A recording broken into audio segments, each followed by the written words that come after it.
Yes, Chicago's home for me. Right. So, how did you did you draw any influence from the whole blues connection in Chicago? Well, not really. My background as far as the music I have in me sort of stemmed out of the church. The gospel. That's right. I started with my cousins and a gentleman by the name of Jerry Butler. My grandmother was the minister of that little storefront church, and we were known as the Traveling Soul Spiritualist Church. Right. I was around 7 years old, I guess, then, when we started a group known as the Northern Jubilees. When you were singing at this age as well. I was the tenor man, you know. We used to move about the city a lot, doing different programs, and we'd, of course, would invite other churches to our church, and there would be like festivals of music, you know, at least once every month. Right. And this sort of laid a good idea as to my understanding the harmonies, and of course the high tenors were quite precious in the male vocal groups back then. And of course it allowed me to find myself, which was at a very early age. Well, musically or spiritually or both? Both. However, we, as most individuals who was a part of the music and belonged to the church, would always run into look like that little old lady that said, "Hey, you, what are you doing?" You know, and they'd kind of, you know, chastise you a little bit for singing rhythm and blues, as it was called then, or the blues. But as a youngster, we got over that, and just like every new generation, we were going to do what we were going to do anyway, and it had nothing to do with our spiritual upbringing. We knew where we were. I began to write more or less for myself at the age of 12, and for some reason, as I found myself, I found through my writings, which started from Gypsy Woman on through other little tunes back during those years, that my lyrical contents would usually lend itself with some type of inspiration or message, whether it be through love, current events, or just the surroundings, the observances of what was going on during those times. So would you say you're still essentially like a spiritual person or a religious person? I think all human beings are.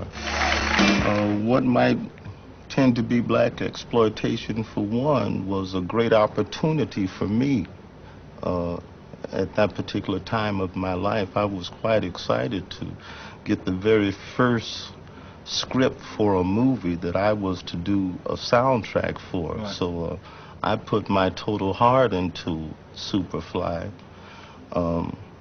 And there again, I chose to relate and make my work still hopefully stand out in spite of all the controversy that might be amongst the Superfly era and it dealing with drugs and what have you. As a result, it seems as though Superfly was really just a prediction of what is actually now happening today. However, for me, the Freddie's Dead, I was stimulated from the character Freddie, you know, and how I read him, he being tossed around by priests who was Superfly in the movie.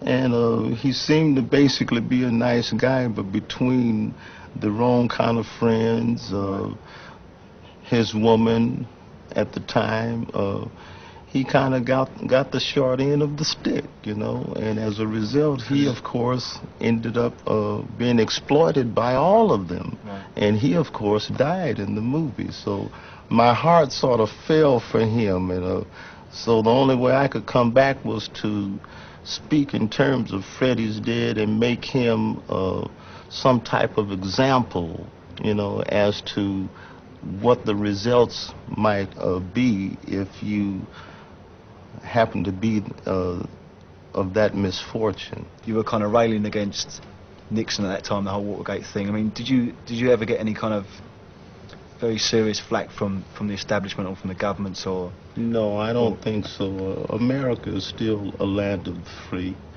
and I mean, I've run into frustrating obstacles, such as, will a certain radio station play my records, you know. I mean, but that is his or her choice as to whether they want to mix in or take a new music, such as We're a Winner, and put it in with the typecast of the old R&B rock and roll music, you know. And that was their challenge, not mine, more or less. I knew where I was going as far as my directions, and the establishment per se, if they were listening at all, I think they would have been proud of me. It still seemed to me that your writing, and especially, you know, lyrically, obviously, that it became more radical once you went solo. I'm thinking about like your first solo LPs like Curtis and Roots and Back to the World. Well, I wouldn't call it radical. I just spoke my mind, you know. However, I find from one song to the other, it always gives the consumer a choice to put you in whatever category they wish to. But my music more or less spoke of love, but in a, you know, but in depth. Usually, when I say or speak in terms of music, what I wish to do when it comes to my stage performance, I like to go in depth as to where I know without a doubt that those who receive me understand it, because I know they breathe, I know they cry, I know they are hurt, I know they love, I know they hate, I know they, you know, they have all these different feelings. Right. And when you speak in terms of depth rather than ride along the shallow surfaces, they can only give you one true reaction as to what you're talking about. I'm not really political. I mean, I've allowed people to use me, you know, of my choice. I mean, if someone of example, such as Reverend Jesse Jackson, and there are many others in the States, and doesn't have to be of that type of political heights. I mean, I've done things locally for just in a little neighborhood, but if it's of something where everybody's heart is into it, and it tends to prove righteousness or positive, you have to trust, and you lend yourself out, hopefully for the results to be of a positive happening, you know. Right. And that's all you can do. But if, say, if Ronald Reagan rung you up, would you think about that, or? It all depends on what we talked about.